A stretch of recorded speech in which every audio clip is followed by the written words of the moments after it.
Hi class, welcome back to Biomedical Ethics. Today we are going to set the stage for our discussion on Friday concerning social determinants of health and more generally, whether or not social factors should be included in the purview of healthcare. On Monday, we looked at Weston's argument that provided a persuasive claim that social factors or downstream forces need to be taken into account. Today we'll be looking at what are social determinants of health, and then on Friday we'll be looking at some critiques of social determinants of health, and we'll have a discussion concerning where you stand on this issue. Should social concerns be placed under the purview of health? All right, so class today will be structured as follows, and there's a two-part piece. Today I'll be spending in this presentation about 10 minutes just going over the definition of social determinants of health and looking at both the physical and social components of these factors. And we'll be connecting it very quickly to public health, and then I'm asking you to watch a documentary called Our Invisible Guardians that looks at the way that public health programs influence our everyday lives and influence our health in profound ways, and often in ways that we are not cognizant of because the systems are working effectively. However, these are all focused on improving public health, as you'll see in the documentary. And that should give us a nice touchstone for our discussion on Friday. All right, so let's get started. So just to recap, on Monday, we talked about Weston's argument that healthcare often deals with crisis situations where we're trying to address a specific health issue. However, downstream causes influence the way that we treat patients, right? And it will influence the type of ailments that we see, the numbers of patients that have said ailments, et cetera, et cetera. And so downstream causes are important. So they're important for two ways, according to Weston. So it's critical to know whether there's a special cause for the various ailments that we're seeing, because this could help improve the health of patients. And two, when we're trying to make ethical deliberations in healthcare settings, oftentimes societal factors matter, and they influence not only the case, but also the potential solutions that we engage with. And so recognizing social factors can help influence bioethics decision-making and indeed help it to be more robust and to consider a wider range of potential solutions. Right? So moving from or building off of Weston's position, social determinants of health have come to the forefront. How do we address various social and economic factors that are influencing the health of populations? And indeed, when you look at increased life expectancies and various other health outcomes in developed nations, we see these improving irrespective of the quality of the healthcare system, as you saw in the readings for the week. And that's largely because of improvements of environmental factors, improvements to the built environment, improvements to the quality of water, improvements to the quality of food, addressing smog and various other pollutants. All of these have positively influenced the health of populations, even though they're not directly connected to our healthcare system. So when bioethics sphere is widened as Weston wants, these issues become health issues. And indeed, as we'll see, supporters of, including social determinants of health, argue that these factors have historically and continue to impact the health of populations. So what are these social factors? How should we define social determinants of health? We've been talking about it for 2 class periods now, right? And yet we have not defined the term. Well, as good bioethicists, we should, put forward a definition. So, a general definition, and this comes from the CDC specifically, um, concerns the following: social determinants of health are conditions in the places where people live, learn, work, and play that affect a wide range of health and quality of life risks and outcomes. So I'll say that again one more time, into the breach. No, I'm kidding. Conditions in the places where people live, learn, work, and play that affect a wide range of health and quality of life risks and outcomes.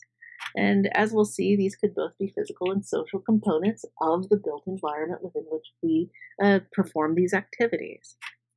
So, health is also impacted by access to specific goods, etc. And so, for this reason, social and economic opportunities are also included typically under the umbrella of social determinants of health. In addition, access to resources, homes, neighborhoods, and communities. Not only access to, but the quality of said resources is also an important component, such as schooling, the safety of our various built environments,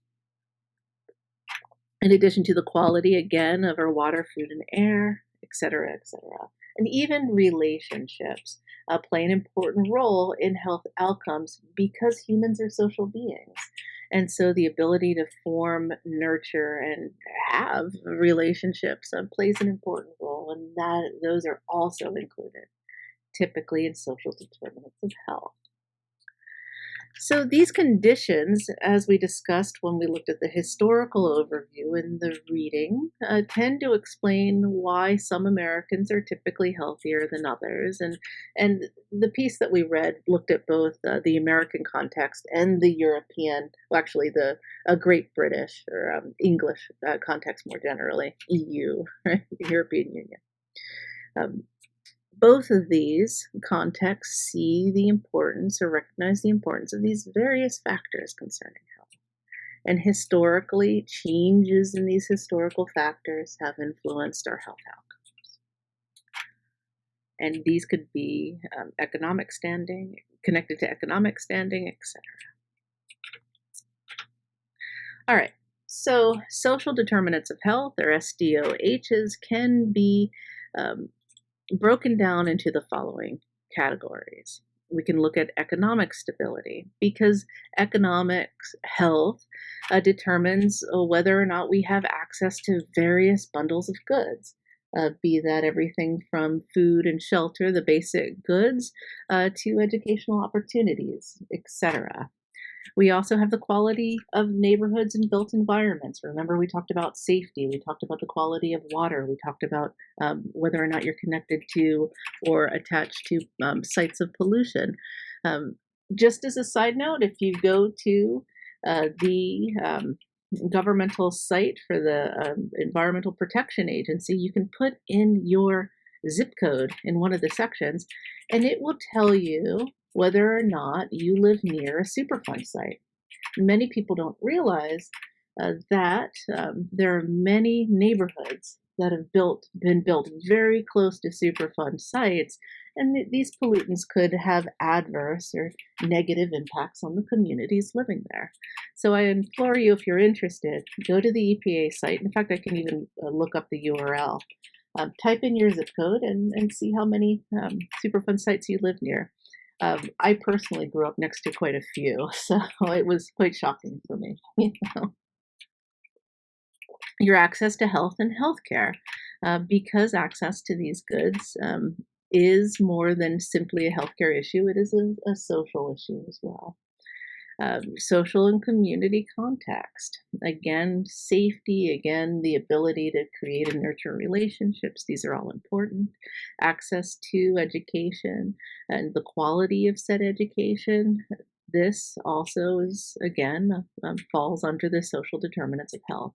So we have these 5 areas: economic stability, neighborhood and built environment, health and healthcare, social and community contexts, and education. So we can think of these as falling into 2 rough categories within this larger umbrella of social and physical determinants. Because your experience of place influences of the health of you and your family, right? And these can be broken down into the physical aspect of your environment and how these influence your health, and the larger social determinants that play a role not only in the creation of the physical, but also in the way that we utilize said physical environment. So, very briefly, I just want to go over some examples of the social and physical determinants just to further demarcate these two aspects of SDOHs. So, examples of social determinants include the availability of resources to meet your daily needs, access to educational, economic, and job opportunities, healthcare services, quality of education and job training, availability of community based resources. And we've talked about these previously in the lecture. But then there are also other aspects that are included under the social determinants of health as well, including transportation options, public safety, social support, social norms and attitudes. Is your context marked with discrimination, racism, distrust, etc.? All of these have clear health outcomes, impact your health. Exposure to crime, violence, social disorder, socioeconomic conditions such as concentrated poverty and stressful conditions that accompany poverty, residual segregation, concerns over language and literacy that can impact your access to various goods that are otherwise available, access to mass media and emerging technologies as we constantly live in a connected world.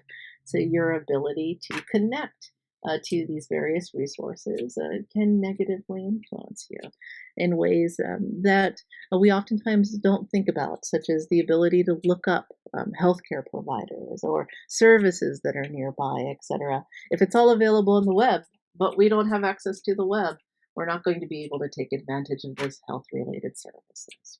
Right? Examples of physical determinants include a wide range of impacts concerning your natural environment, such as do you have access to green space, trees and grass for exercise purposes and stress relief, or are there weather-related changes that are negatively impacting your context, such as a changing climate, etc.?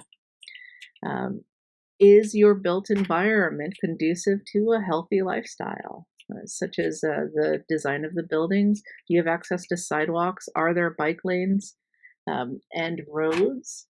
Do you have easy access to those basic necessities that you need to live a healthy life? Work sites, schools, and recreational areas, housing and community design. Are you being exposed to toxic substances?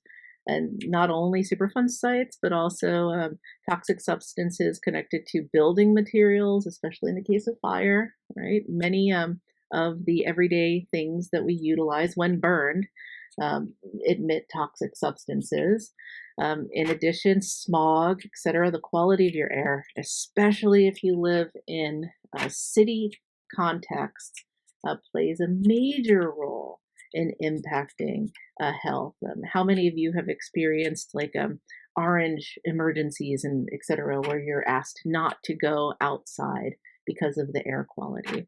And even in Pullman in the Pacific Northwest and in the rural areas, because we have such devastating and natural disasters and forest fires, these negatively impact the health of the community. Physical barriers. If you have a disability, can you engage and can you utilize the built environment? Is it built to facilitate your everyday life, or is it not? Again, this greatly impacts access. And to reduce stress, the aesthetic elements. Is there good lighting, trees, benches? There's social research that connects all of these aspects to potential health outcomes. And as you can see, if we accepted an expanded version that Weston wants us to hold, to look at downstream factors, a wide range, almost every aspect of life falls under the purview of health. And on Friday, we'll be discussing whether or not, well, how far should we go? What should be included? What should not be included? Should social determinants of health play a major role in healthcare? Should clinical personnel be worried about that? And if so, to what point? We do have public health professionals. Should this be demarcated as sort of as Weston argued, should it be pushed to other disciplines and other professionals who focus largely on this public health, whereas clinical is a separate setting? What should the overlap be in particular? So I have so many questions because this brings up so many questions, right? And Weston is very much pushing us to engage with these downstream factors. But how should we engage? And so the foundational argument then supporting public health programs goes as follows. Positively influencing social and economic conditions and those that support changes in individual behavior can improve health for large numbers of people in ways that can be sustained over time. So improving these conditions in which we live, learn, work, and play, the quality of relationships helps us to create a healthier population, society, and workforce. And so from this position, if we accept this view, these are all health issues. And as such, they gain priority. And this is the foundational argument for public health programs. Now, with this being said, I've